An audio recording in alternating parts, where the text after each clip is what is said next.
recommendations published by the Infrastructure Department were told to sort of help grow the prosperity, if you like, of the island's ports and harbours.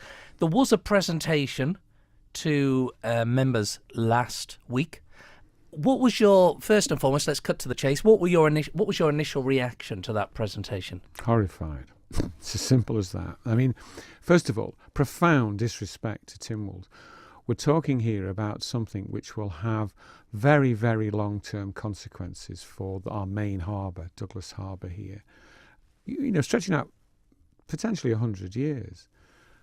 We have complex reports from Deloitte, the accountants. We have reports from the consultants, the marine and harbour consultants. We have the government strategy, and we're presented this fait accompli a few days ago, and we're expected to sign up to it in about 10 working days. I mean, it's a terrible. It's disdainful towards the members of Tynwald who represent the taxpayer. Real good stuff in this potentially, isn't there? Let's acknowledge that. Yeah, there is, and the truth is there, and the truth is, and it's been said by a number of people for a long time, is that our harbour is not fit for future purpose. It's as simple as that. Tell us something the island hasn't known for years, surely. Yes, and yet we've ignored that fact, and it's only the anxiety that we're completely missing out on the cruise business that's brought this to a head, because the cruise ships are expanding in size quicker than other areas, but ferries are getting bigger, commercial boats, concrete boats, everything's getting bigger, isn't it? Everything's getting bigger, and slowly but surely the Isle of Man's marine side is being garroted, it's been squeezed to death because our harbour is not big enough. Even if everything in these recommendations, which we'll expand on in a minute, was supported, though, nothing is going to happen quickly. Well, they would argue it actually is. They would argue that they could deliver this in 3 years. But what are they talking about delivering? You saw Ray on the MTTV interviews talking about, focusing on the cruise terminal, and then vaguely waving his arms and saying there's something we need to do in the inner harbour.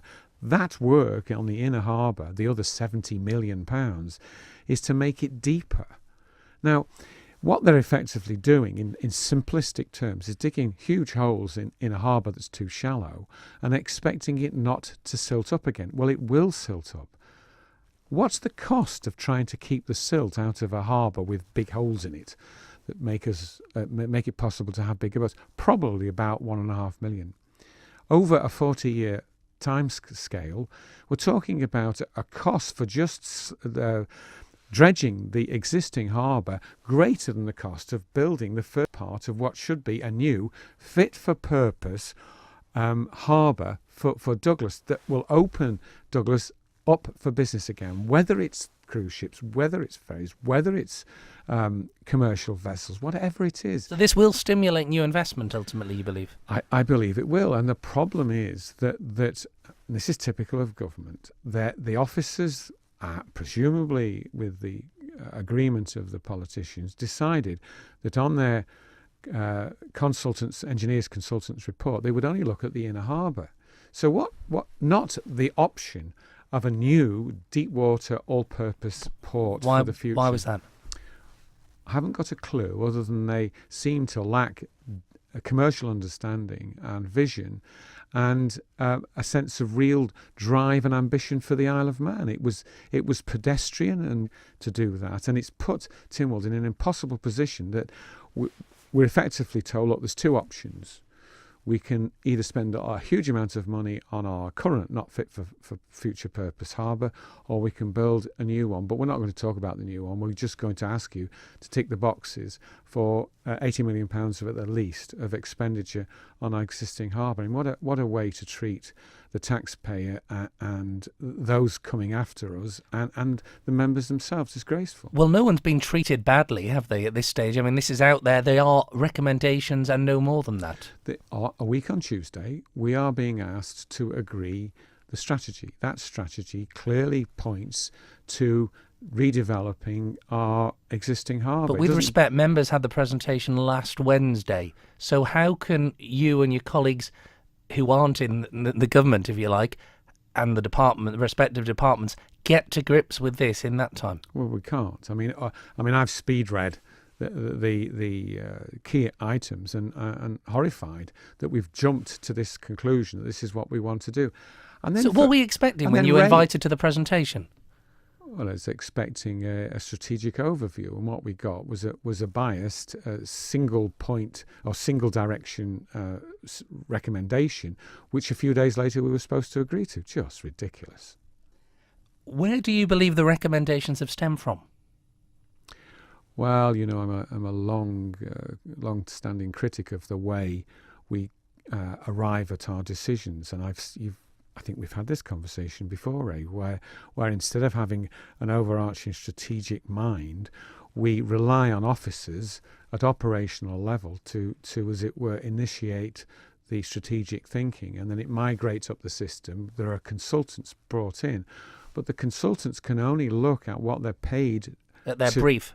Yeah, and their brief was narrow and limited, and so the consultant's report, the engineering consultant's report, is narrow and limited and doesn't fully embrace the potential additional cost issues that exist with the proposals that they've got. So thoroughly inadequate, and I, for one, can't accept it, and I hope that Tynwald members take the view that they need more time to look at this. Let's receive this strategic report. Maybe after hearing this, the Infrastructure Minister will delay any vote. Well, I don't necessarily think he should delay it, because there's some good work in there. But it's one half of the story.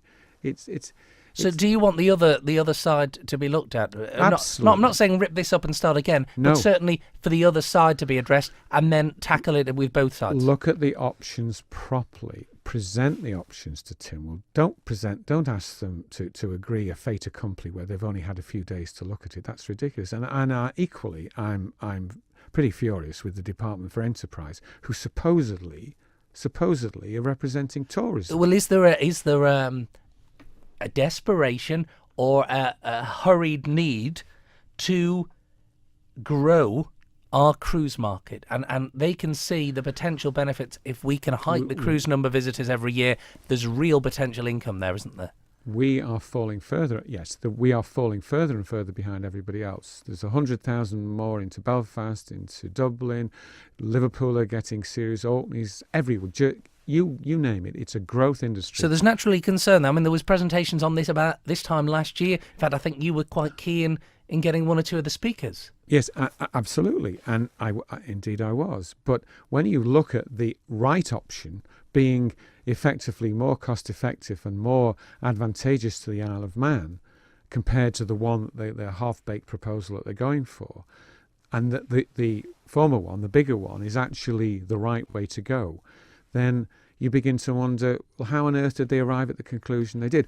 But the key thing here, James, is to understand that it's not just about cruise ships. It's about everything. It's about a fit-for-future purpose harbour. Just finally, I'm sure you've acknowledged that our harbours, the island's harbours, are key national assets. No question about that. Yeah. Do you acknowledge that there's a lot of in this report, in this assessment, if you like, of our 5 ports, that actually will remedy the problems and bring them up to modern standards, and will unlock some of the economic potential which the island's missing out on right now? Well, I think there's a lot of good information that's come forward, but we must not now rush our fences in terms of trying to arrive at half-baked resolutions, and we must look at the other options that they've refused to look at before we can make the long-term decisions. It seems to be a rush to conclusion now in order to fulfill the programme for government, when what we're actually doing is trying to decide the maritime fate of the Isle of Man for 100 years to come. So let me ask you, another question. So is this being rushed? Is there a lack of vision, or is there panic that the island's missing out and needs to address some of these positions quickly? Probably a bit of all of those things put together.